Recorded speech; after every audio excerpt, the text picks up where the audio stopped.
हमारे दुख, हमारी तकलीफें, हमारे कष्ट दूर है।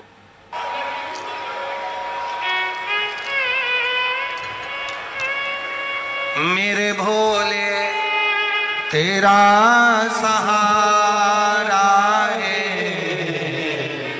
मेरे भोले तेरा सहारा है,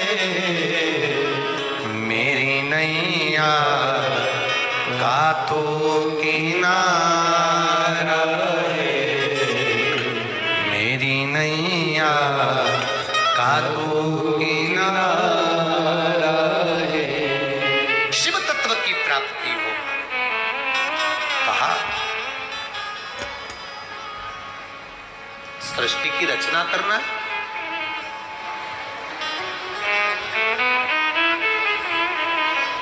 ब्रह्मा जी ने मन में सोचा कि ये सृष्टि की रचना तो मैं कर लूंगा, इसमें कोई बड़ी बात नहीं है। सृष्टि की रचना करना ये सरल सी बात मैं कर सकता।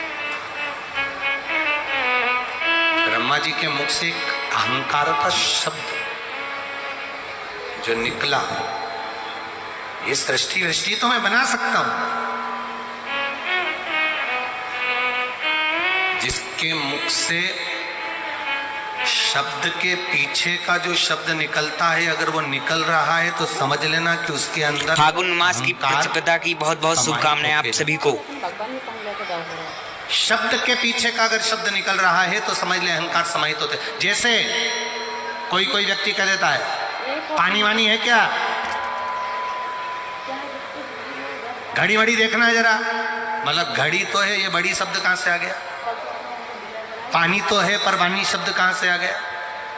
कपड़े वपड़े हैं क्या, पानी वानी है क्या?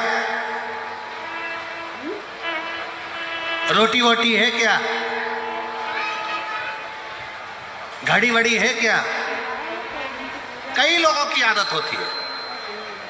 प्रसाद वरसाद है क्या? अब ये प्रसाद तो है कि बरसात कहां से आ गया? घड़ी तो है, वड़ी कहां से आ गई? पानी तो है, वानी कहां से आ गई? कपड़ा तो है, वपड़ा कहां से आ गया? शिव महापुराण की कथा कहती है जिसके संबोधन में ऐसे शब्द के बाद में शब्द लगने लगे, पानी वानी है क्या, रोटी वोटी है क्या, घड़ी वड़ी है क्या, ऐसे शब्द के पीछे के जो शब्द व्यक्ति लगाने लगे, समझ लेना उसके भीतर अहंकार प्रवेश कर गया है। और जब शब्द के पीछे के शब्द आने लगे तब अहंकार उसमें प्रवेश कर गया, तब समझ लेना कि एक ना एक दिन वो अब धीरे से कहीं ना कहीं ऐसी उलझन में उलझने वाला है कि वो कम से कम 10 साल तक सुलझने ही वाला नहीं है। ये शब्दों के संबोधन से पहचाना जाए। आपके घर में अगर बहू, बच्चे, बेटे, पति, पत्नी, कोई भी अगर ऐसे शब्द बोलता है, दादा, दादी, नाना, नानी, तो ऐसे शब्द बोलता है, कोई भी शब्द, एक शब्द के पीछे का शब्द, क्यों रोटी वोटी है क्या, समझ लेना समय आ गया, गड़बड़ है, जरूर कोई ना कोई इसमें अहंकार समाहित हो गया। इसके शब्दों में जब अहम के शब्द जुड़ गए हैं तो ये बर्बाद करने वाले। घर में अगर कोई हमें वैसे तो मुझे लगता है कि मैनपुरी में ऐसा बोलते नहीं होंगे, बोलते हैं क्या? अरे बोलो तो जम के, नहीं बोलते?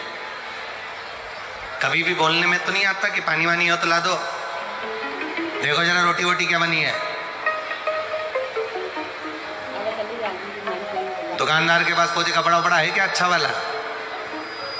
जब इस तरह के शब्दों पर शब्द की मार पड़ती है, दूसरे शब्दों का संबोधन आता है, अब शब्दों का संबोधन जुड़ जाता है, तब समझ ले कहीं ना कहीं अहंकार, कहीं ना कहीं अभिमत्ता, कहीं ना कहीं अभिमान, कहीं ना कहीं अहम हमारे सामने आकर खड़ा हो जाता है। अब जब वो अहम, अभिमान हमारे सामने आकर खड़ा होता है तो वो हमको धीरे धीरे धीरे धीरे बर्बादी की ओर लेकर चले जाता है, धीरे धीरे वो हमको नष्ट करने की ओर लेकर चले जाता है। ब्रह्मा जी ने संबोधन कहा कि सृष्टि की रचना तो हम कर सकते हैं, इस सृष्टि की रचना में करने में हमें कोई दिक्कत नहीं है, सृष्टि की रचना हम कर सकते हैं। जैसे ही ब्रह्मा के मुख से जो शब्द निकला वो अभिमत्ता का शब्द था, तो भगवान शिव जी ने कह दिया आप सृष्टि की रचना करो। मना क्या? ब्रह्मा जी ने सृष्टि की रचना करी। ब्रह्मा जी ने जब सृष्टि की रचना करना प्रारंभ करा, सृष्टि की रचना करना जब ब्रह्मदेव चालू करे, तो सबसे पहले ब्रह्मा जी ने जो सृष्टि रची वो किन्नरों की सृष्टि की रचना करी। चारों तरफ किन्नरी किन्नर, किन्नरी किन्नर, चारों तरफ किन्नर।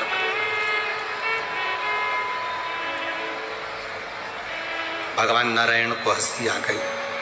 शिव जी ने देखा कि तुमने हंसा, अच्छा कार्य नहीं किया है महाराज, तुम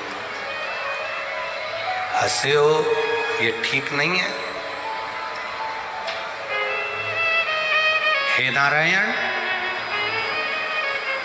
विकलांग पर, मंदबुद्धि पर, दुर्बल पर, बहुत मोटे व्यक्ति पर, छोटे नाटे से व्यक्ति पर, कोई हाइट में कम है, ठिग्गा रह गया, नाटा हो गया, उस व्यक्ति पर, मंदबुद्धि पर, कमजोर पर, शरीर से रोग से ग्रसित व्यक्ति पर, किन्नर पर 6 से 7 नाम हमारे शास्त्र वर्णन करते हैं। इन 7 लोगों पर जो हंसता है उसको एक जन्म उसी का लेना पड़ता है जिस पर वो हंसा है। एक जन्म उसको उसी का लेना पड़ता है। एक जन्म वो वैसा ही निकाल दो।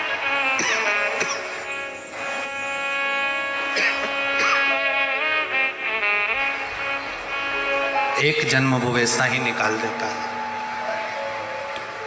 तुम किन्नर पर हंसे हो, तुम्हें किन्नर का जन्म लेना पड़े।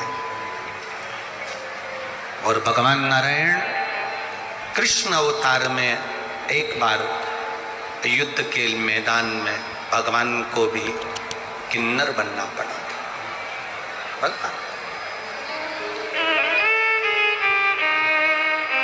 हंसे ना, किसी की दुख की घड़ी है तो हम क्यों हंस रहे हैं?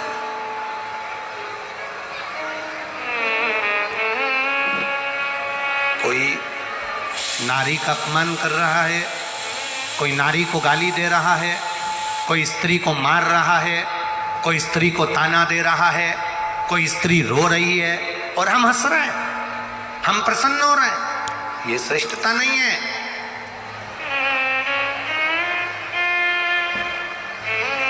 दुनिया के लोग कहते हैं द्रौपदी के कारण महाभारत हो गई, दुनिया के लोग कहते हैं सीता जी के कारण रामायण हो गई।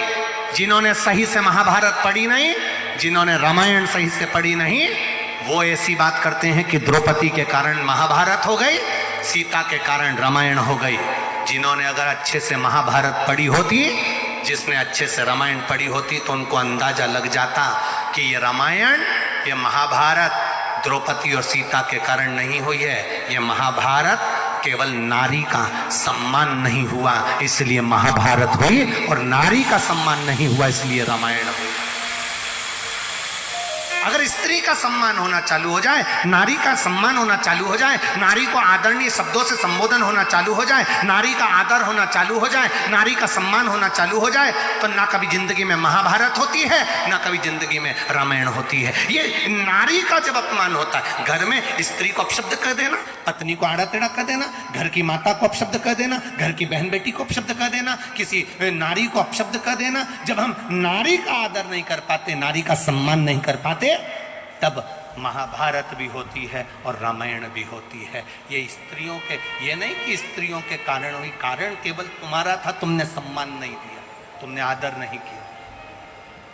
शिव कथा कर रही, भगवान नारायण को अर्धनारीश्वर, भगवान नारायण को उसी समय पर भगवान शंकर ने अर्धनारीश्वर स्वरूप का दर्शन दिया है। भगवान ब्रह्मा विष्णु महेश तीनों पधार रहे हैं। जोरदार ताली बजाकर स्वागत वंदन अभिनंदन करें। बहुत ज़्यादा संख्या में आप लोग आए हैं।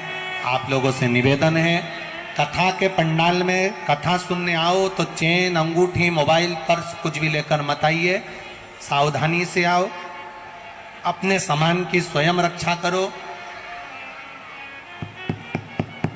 गाड़ी से जाओ तो जरा धीरे धीरे जाओ, आराम से जाओ, रास्ते से जाना, और किसी को धक्का मुक्का ना लगे इसका ध्यान रखते हुए जाना, किसी को तकलीफ ना हो, किसी को कष्ट ना हो, उसका ध्यान रखें। इसी पत्र में लिखा है